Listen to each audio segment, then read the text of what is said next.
اس پر اگر اسے اس سے روکا جائے گا کہ وہ فلاں بات کیوں کر رہا ہے اور فلاں بات کیوں کر رہا ہے، اپنے شیخ کو یہ اہمیت کیوں دے رہا ہے اور اس طرح کے خواب کیوں دیکھ رہا ہے، اور خواب سے بیدار ہونے کے بعد بھی اس کی زبان پر اس طرح کی باتیں کیوں ہیں، اگر اس کو پہلے ہی قدم پر روکا جائے گا تو یوں سمجھ لیجئے کہ جس ٹرانس میں وہ اس وقت ہے اور اس کو آنا چاہیے وہ تو اس سے نکل جائے گا۔ آپ کی ایک ڈانٹ، آپ کا توجہ دلانا، یہ اس کو وہاں سے نکال دے گا، اور جیسے ہی وہ وہاں سے نکلے گا تو پھر وہی دنیا کے جمیلے۔ مولانا اشرف علی تھانوی کی نسبت سے ایک بات کہی جاتی ہے، انہی کی کتابوں میں کچھ اور بھی عبارات ہیں، اشرف علی رسول اللہ، چشتی رسول اللہ، پس منظر کیا ہے بات کا، تنقید کرنے سے پہلے کہ کیا مراحل ہیں۔ 4 باتیں آپ نے بیان کی تھیں کہ جس پر تنقید ہو رہی ہے اس کا علمی قط، اس کی شخصیت کو دیکھیں گے، جو تنقید کر رہا ہے اس کے پرسپیکٹو کو دیکھیں گے، کس پس منظر میں بات کر رہا ہے، یہ بھی دیکھیں گے کہ کیا پہلی دفعہ اس نے بات کی ہے کہ اس سے پہلے بھی کوئی کر چکا ہے، اور سب سے اہم چیز کہ جو بات وہ کر رہا ہے وہ نتیجہ ہے، اور اس کے پیچھے اگر کوئی تعبیر ہے تو وہ تعبیر زیر بحث آئے گی۔ براہ راست آتا ہوں اس بات پر، جو کچھ آپ نے تمہید میں بتایا اس کو سامنے رکھ کے، ان اصولوں کو ملحوظ رکھتے ہوئے، اب آپ کی تنقید کیا ہے پورے کے پورے اس تصور شیخ پر جو ہمیں تصوف کی روایت میں ایک بنیاد کے طور پہ کھڑا ہوا نظر آتا ہے؟ میں اس وقت تصوف کے بارے میں تو کچھ عرض نہیں کر رہا، اس لیے کہ اس کے لیے زیادہ تفصیل کی ضرورت ہے، صرف اس تصور ہی تک اپنی بات محدود رکھوں گا۔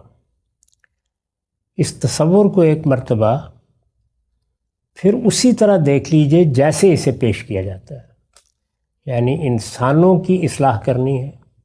انسان اپنی جگہ ایک نفسیاتی وجود ہے، وہ خوگرے پیکرے محسوس ہے، یہ بہت مشکل ہے کہ اس کو مجردات کی بنیاد پر کچھ حقائق سمجھائے جا سکیں اور پھر اس میں عملی تبدیلی بھی لائی جا سکے۔ اس کے لیے کچھ نفسیاتی معالج کا سا طریقہ اختیار کرنا ناگزیر ہو جاتا ہے۔ چنانچہ یہ بات کہ ایک شخص آپ کے پاس اپنی اصلاح کے لیے آ گیا ہے، جب تک آپ اس کو کسی شیخ کے ساتھ ارادت کے رشتے میں اس طرح نہیں باندھ دیتے جیسے کہ فطرت کے بنائے ہوئے رشتوں کے ساتھ انسان بندھا ہوا ہے، یعنی ماں کے ساتھ ایک تعلق میں بندھا ہوا ہے، باپ کے ساتھ، اولاد کے ساتھ، اس سے بھی بلند تر ایک رشتہ پیدا کریں، وہ رشتہ ہے کہ جس کے وہ گویا اپنے آپ کو سپرد کر دے گا۔ بالکل ایسے ہی کہ جیسے ہم علاج معالجے کے موقع کے اوپر جب اعتماد کر لیتے ہیں تو اپنے آپ کو اپنے معالج کے سپرد کر دیتے ہیں۔ یہ سپردگی جب تک اپنی آخری انتہا پر نہیں ہوگی، انسان کے اندر اس کے نفسیاتی وجود کی رعایت سے تبدیلیاں نہیں پیدا کی جا سکتی۔ یہ تصور ہے۔ اب اگر یہ تصور درست ہے تو جو کچھ انہوں نے کیا ہے وہ اس میں بالکل درست بیٹھ بھی جاتا ہے۔ یہ کرنا ہے، مقصود بہت اچھا ہے، ہدف ایسا ہے کہ جس کی دادی دینی چاہیے، اللہ تعالیٰ تک آدمی کو پہنچانا ہے، وہ براہ راست پہنچ ہی نہیں سکتا، اس لیے کوئی چارہ ہی اس کے سوا نہیں کہ اس کو اس سارے عمل سے گزارا جائے۔ یہ سارا عمل اس کی پوری شخصیت کو پہلے ایک ارتکاز دے گا، اور جب وہ اس ارتکاز کے لحاظ سے اپنے آپ کو سپردگی کے مقام پر لے آئے گا تو شیخ کی سپردگی کا یہ عمل پھر آہستہ آہستہ وہاں پہنچے گا کہ جس میں جا کے پھر وہ کہہ سکے کہ اسلمت لرب العالمین، میں نے اپنے وجود کو اپنے پروردگار کے سپرد کر دیا۔ یعنی پہلا مرحلہ یہ ہے، لیکن یہ مرحلہ مقصود نہیں ہے، یہ تو پہلا قدم ہے۔ اس پہلے قدم پر اس کو اوپر اٹھایا ہی نہیں جا سکتا۔ اس پر اگر اسے اس سے روکا جائے گا کہ وہ فلاں بات کیوں کر رہا ہے اور فلاں بات کیوں کر رہا ہے، اپنے شیخ کو یہ اہمیت کیوں دے رہا ہے اور اس طرح کے خواب کیوں دیکھ رہا ہے، اور خواب سے بیدار ہونے کے بعد بھی اس کی زبان پر اس طرح کی باتیں کیوں ہیں، اگر اس کو پہلے ہی قدم پر روکا جائے گا تو یوں سمجھ لیجئے کہ جس ٹرانس میں وہ اس وقت ہے اور اس کو آنا چاہیے وہ تو اس سے نکل جائے گا۔ آپ کی ایک ڈانٹ، آپ کا توجہ دلانا، یہ اس کو وہاں سے نکال دے گا، اور جیسے ہی وہ وہاں سے نکلے گا تو پھر وہی دنیا کے جمیلے، پھر وہی اس کے شب و روز، پھر اسی میں انسان کو جو نشیب و فراز درکار ہوتے ہیں تو وہ تو اس راستے پر جا ہی نہیں سکے گا۔ یعنی یہ بات پوری بات ہے جس میں وہ یہ ساری باتیں کر رہے ہیں۔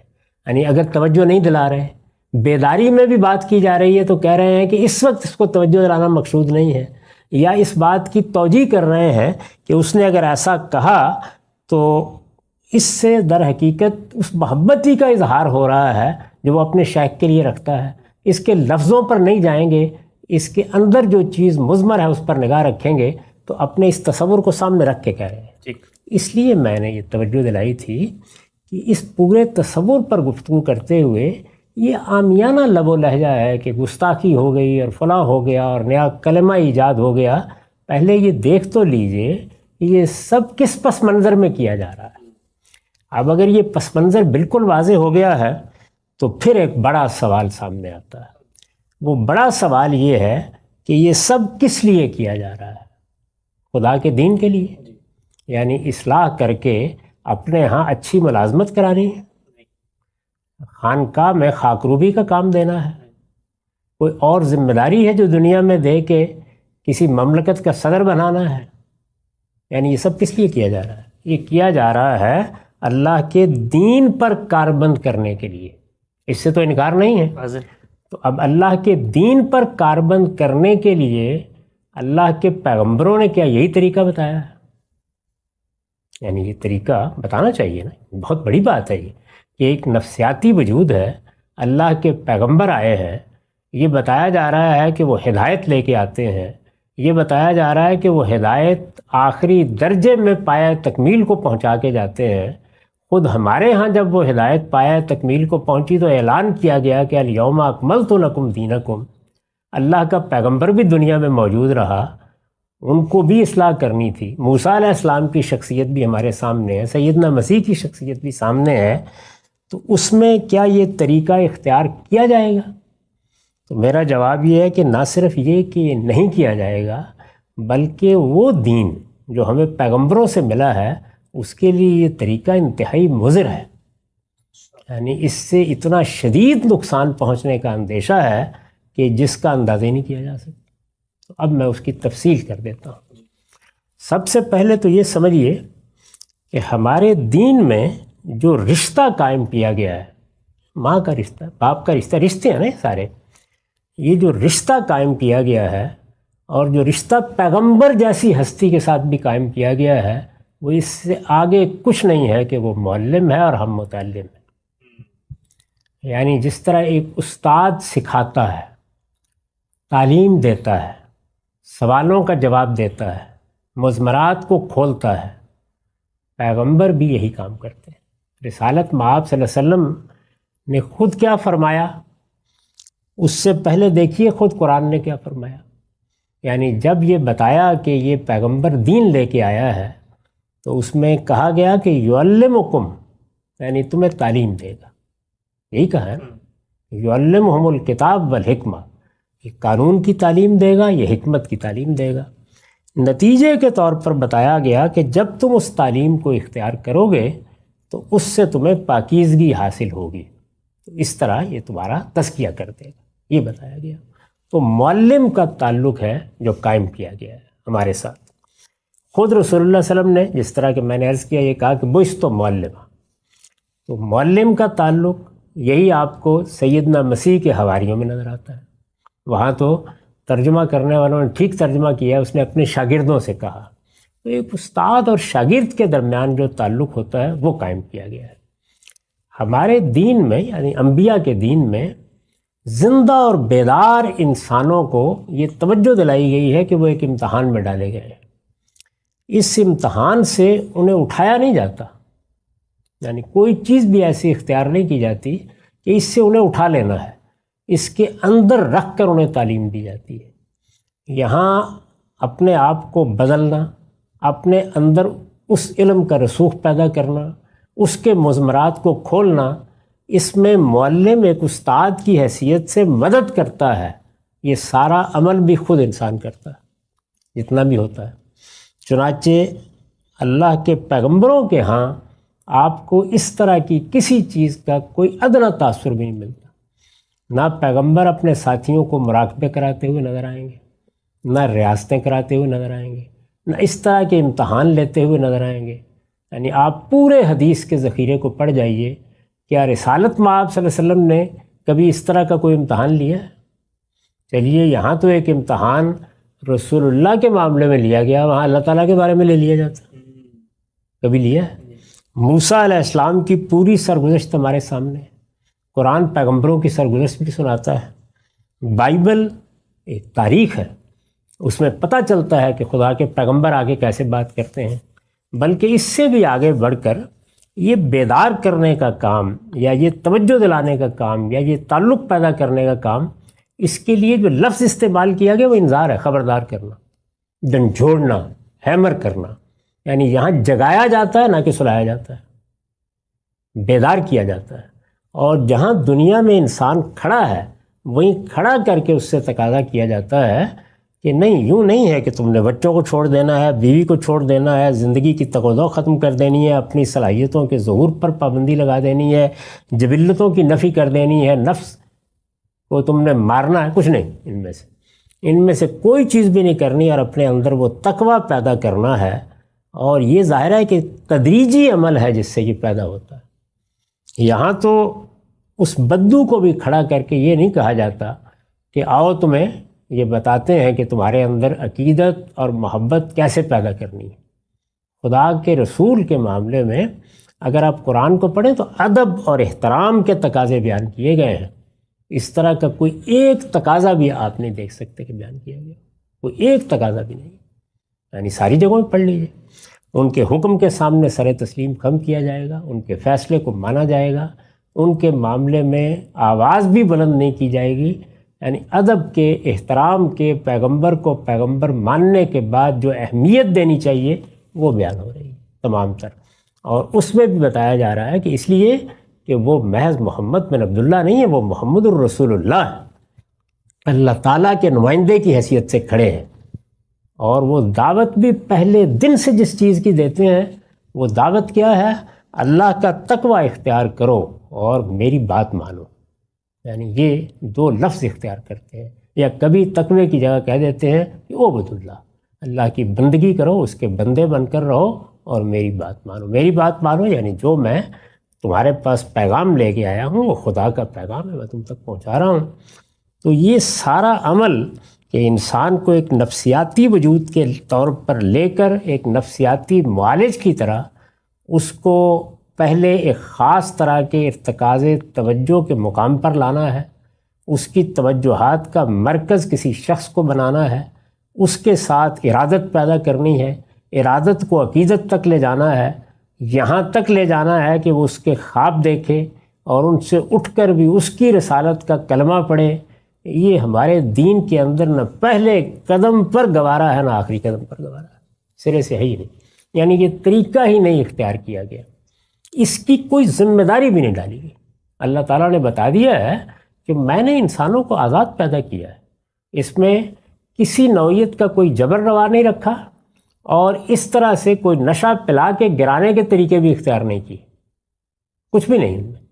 یعنی تم نے بیدار زندہ انسانوں کو خبردار کرنا ہے، وہ اٹھیں گے، ان کا کام ہے کہ وہ آگے بڑھیں، ان کا کام ہے کہ وہ سچی طلب پیدا کریں، ان کا کام ہے کہ وہ آ کے سیکھیں۔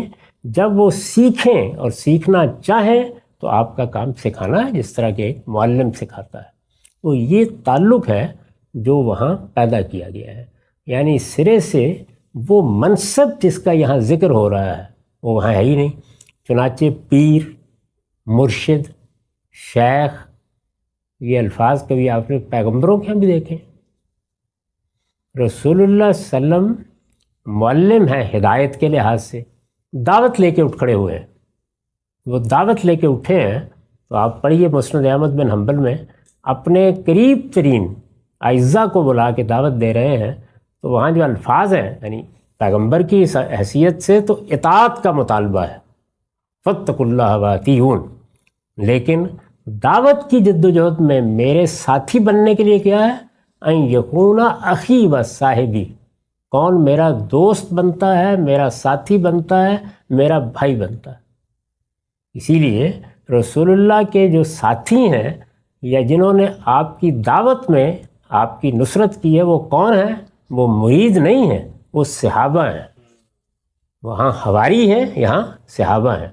وہاں ہدایت کے پہلو سے لفظ استعمال کیا ہے شاگرد کا، یعنی معلم کے مقابل میں متعلم، اور یہاں پر جب دعوت کے لیے ساتھ لیا ہے اور یہ کہا ہے کہ میری بیعت کرو تاکہ میرے ہاتھ پر بیعت کر کے تم اس دعوت کے کام میں، انذار کے کام میں میرے ساتھی بنو، تو ان یکون اخی و صاحب، یہی کہا ہے نا۔ خود صحابہ کرام بھی جب ذاتی تعلق کا اظہار کرتے ہیں تو یہی لفظ استعمال کرتے ہیں، دوست، خلیل، اخی، اور اسی طرح سے جو لفظ ان کے لیے علامت بن گیا، یعنی آج ہم ان کا ذکر کرتے ہیں تو ذکر کرتے ہوئے بھی وہی لفظ استعمال کرتے ہیں، ساتھی۔ تو اس وجہ سے یہ الفاظ معمولی نہیں ہوتے، یہ الفاظ اصل میں انسان کی پوری ذہنیت، اس کے سوچنے کے انداز، ہر چیز کو تبدیل کر دیتے ہیں۔ اس وجہ سے ہمارے دین میں نہ کوئی پیری مریدی ہے، نہ ارادت کا یہ تصور ہے، نہ عقیدت کے یہ مقامات ہیں، نہ یہ طریقہ کبھی بتایا گیا ہے، نہ اس کو گوارا کیا گیا ہے، کیونکہ یہ طریقہ بڑا خطرناک طریقہ ہے۔ یہ کیا کرے گا؟ یہ پہلے آپ کو کسی بت کے سامنے جا کے جھکنے کے لیے تربیت دے گا۔ اب آپ کہتے ہیں وہاں سے اٹھا کے اوپر لے جائیں گے، کوئی بھی نہیں جائے گا، اور اگر جائے گا تو دل یہیں لگا رہے گا۔ یہ تو ایسے ہی ہے جیسے کہ ہمارے ہاں اسی صوفیانہ روایت میں ایک یہ پہلو بھی آ گیا کہ عشق کی کرانا ہے نا اللہ تعالیٰ کے ساتھ، تو پہلے کچھ عشق کے مجازی کے مراحل سے بھی گزار دیا جائے۔ سوال یہ ہے کہ وہاں جو کچھ آپ کر بیٹھیں گے وہ اس کے بعد اس آلودگی سے اپنے آپ کو پاک کیسے کریں گے؟ تو میری بات کو اب چند نکات میں دیکھ لیجیے۔ یہ مطلوب ہی نہیں، کسی مقصد کے لیے کرتے ہیں نا، دین میں یہ مطلوب ہی نہیں ہے۔ دین میں جو چیز مطلوب ہے وہ اس طریقے کی وارفتگی پیدا کرنا، اس طریقے کا عشق پیدا کرنا، اس طریقے کی عقیدت پیدا کرنا سرے سے مطلوب ہی نہیں۔ یہاں تو اللہ تعالیٰ کے ساتھ بھی ہمارے تعلق کی جو نوعیت ہے وہ اسی طرح ہے جس طرح کہ قرآن مجید نے اس کو بیان کیا ہے، یعنی ہم اللہ تعالیٰ کی صفات کا علم حاصل کرتے ہیں، سنن کو سمجھتے ہیں، اور پھر عقلی اور علمی طریقے سے اور اس کی اطاعت کرتے ہوئے عملی طور پر بھی انقیاد و تسلیم کے جذبے سے اس کے ساتھ متعلق ہوتے ہیں۔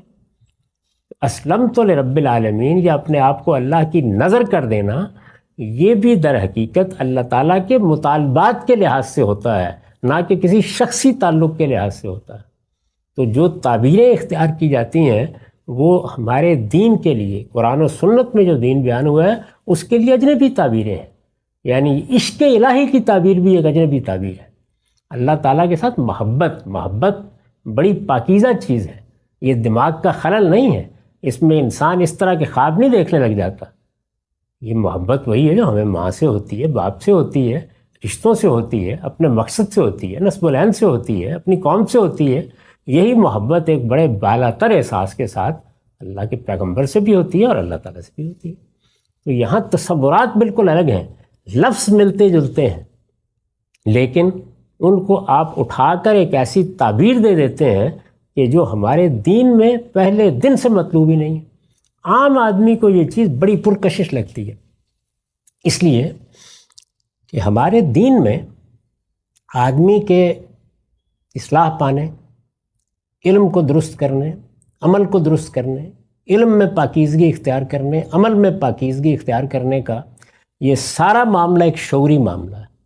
یہ کوئی ٹرانس نہیں ہے جس میں آپ کو لے آنا ہے، اس میں کوئی ایسا طریقہ اختیار ہی نہیں کیا جا سکتا کہ جس میں مخاطب ایک سکر کی کیفیت میں آ جائے۔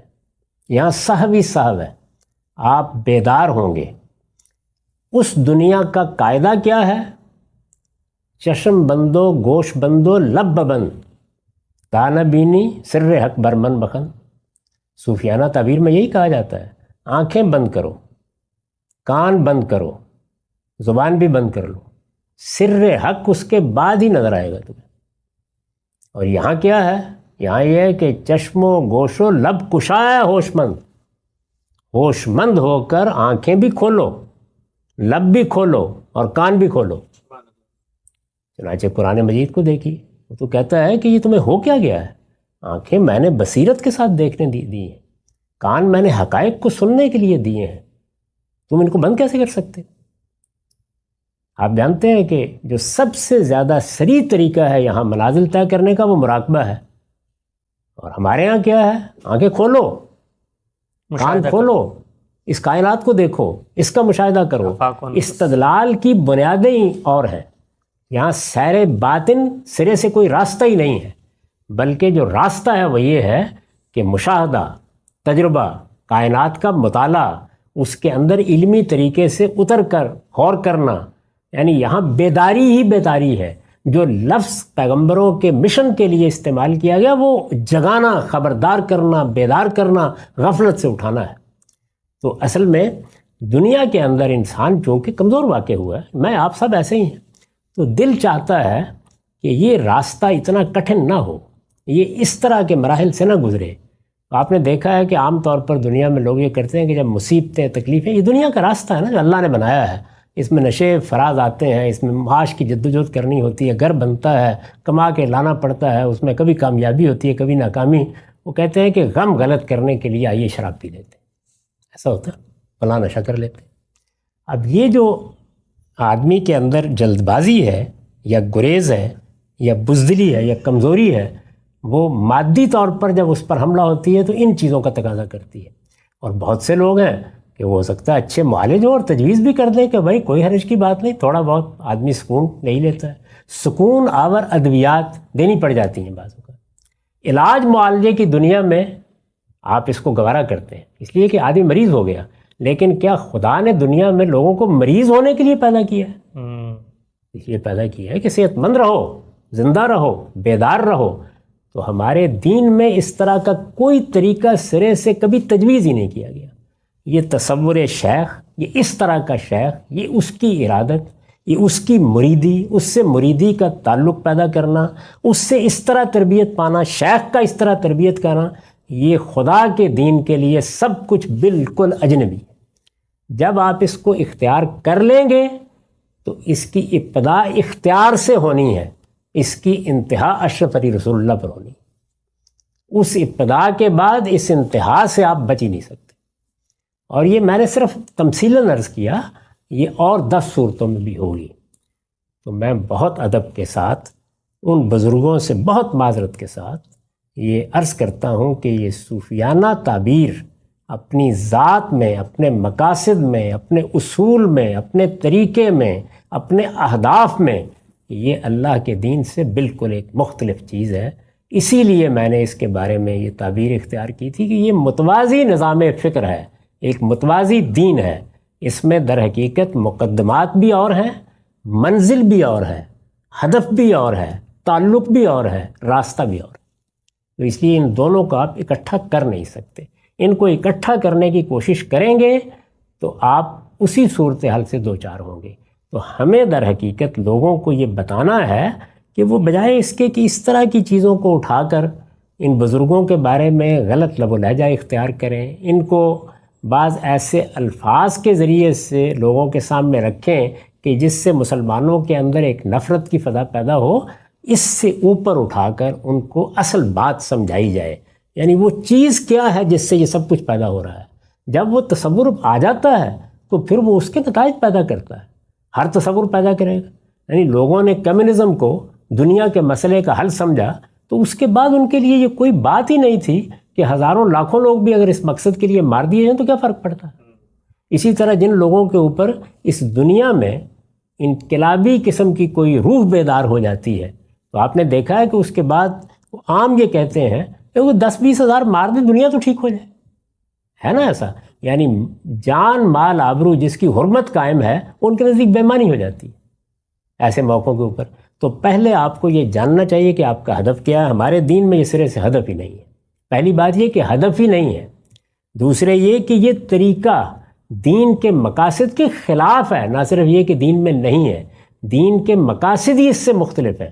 یعنی وہ ہے شعور کو بیدار کرنا، آدمی کو زندہ کرنا، اس کو دنیا کے اندر اس امتحان میں کھڑا کرنا، اس امتحان کا احساس دلانا، اس میں کھڑے رہ کر اس سے نکالے بغیر اس کو بتدریج خدا کے ساتھ متعلق کرنا۔ اور یہ تعلق بھی وہ تعلق نہیں ہے جس کو ہمارے یہاں عشق سے اور اس طرح کی تعبیروں سے ادا کیا جاتا ہے۔ اس سرے سے یہ چیز ہی نہیں ہے، اور جب یہ چیز ہی نہیں ہے تو نہ اس میں کوئی شیخ ہوتا ہے، نہ کوئی پیر ہوتا ہے، نہ کوئی مرید ہوتا ہے، نہ پیر و مرید میں یہ تعلق ہوتے ہیں، نہ اس طرح کے ٹرانس میں لا کر لوگوں کو وہاں پہنچایا جاتا ہے جہاں عقیدت بندی کے مراحل سے گزارنا ناگزیر ہو جائے۔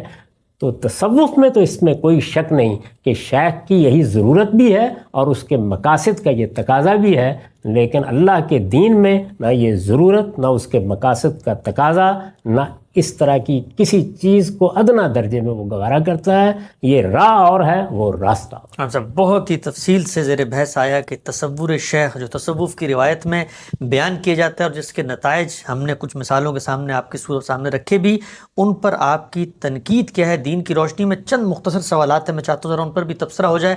آپ کی اس بات کو ماننے کے بعد لوگ یہ کہتے ہیں کہ یہ کیسے دعویٰ فرما دیا کہ رسول اللہ کے زمانے میں آپ کی تربیت میں کچھ ہوتا نہیں تھا، اصحاب صفہ موجود تھے، چبوترے پہ فقیرانہ زندگی گزارنے والے بوریاں نشین درویشی پہ لوگ، رسول اللہ تو ان کی وہاں تربیت کر رہے تھے، تو وہاں پر بھی تو سلسلہ ہو رہا تھا۔ یہ بالکل بے معنی بات ہے اور تاریخ کو لوگوں نے سمجھنے کی صحیح نہیں کی، اور بعض لوگوں نے اس کو ایک تعبیر بنا کے اس سے ایک پورا فلسفہ برآمد کیا۔ کچھ بھی نہیں ہوا۔ رسول اللہ صلی اللہ علیہ وسلم نے ہجرت کی، اس ہجرت کے بعد جو لوگ آپ کے ساتھ آئے وہ اپنا گھر چھوڑ کے آئے، اپنا وطن چھوڑ کے آئے، اپنا کاروبار چھوڑ کے آئے، اپنے جو کچھ بھی مواقع تھے وہ ختم کر کے آئے۔ مہاجرین کی ایک بڑی جماعت، قرآن اس کے لیے لفظ استعمال کرتا ہے مہاجرین، یعنی انہوں نے اللہ کی راہ میں ہجرت کی ہے۔ وہ آئے تو اب ظاہر ہے کہ دنیا میں انسان کو احتیاجات لگی ہوئی ہیں، تو رسول اللہ صلی اللہ علیہ وسلم نے بندوبست کیا ان کے لیے، مواخات قائم کی، یعنی ایک انصاری کا ایک مہاجر کو بھائی بنا دیا تاکہ وہ ان کے لیے کفالت کا بندوبست کرے۔ ایک چھوٹی سی بستی ہے مدینے کی، سارے لوگ اس طریقے سے مواخات اس رشتے میں بن نہیں سکے، تو آپ نے مسجد میں ان لوگوں کو ایک کیمپ لگا کے بٹھا دیا۔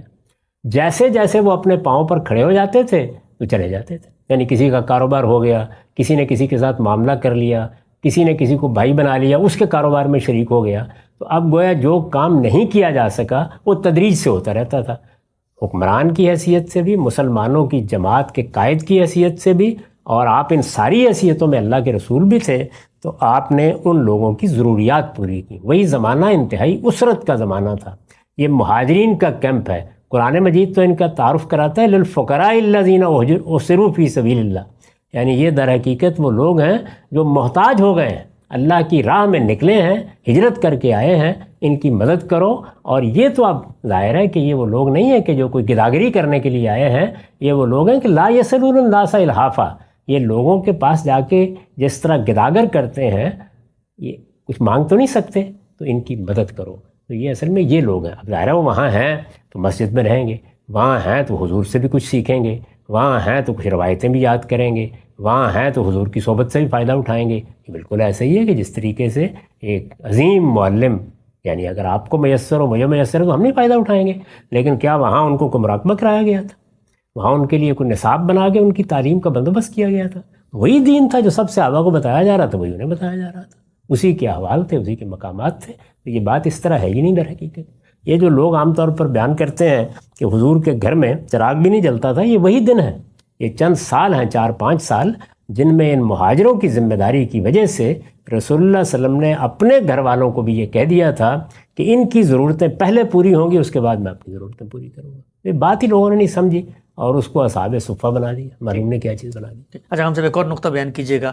یہ بھی کہا جاتا ہے کہ رسول اللہ صلی اللہ علیہ وسلم نے اگر یہ معاملہ نہیں کیا، اس طریقے سے لوگوں کو بیعت کروا کے اپنی عقیدت کا ایک پورا کا پورا جامہ پہنا کر اور پھر اس میں چلا کر سلوک کی منازل طے کرنے والا، تو وہ ان کو نہیں کیا جو صحابہ تھے، مشاہدہ کر رہے تھے براہ راست رسول اللہ کا۔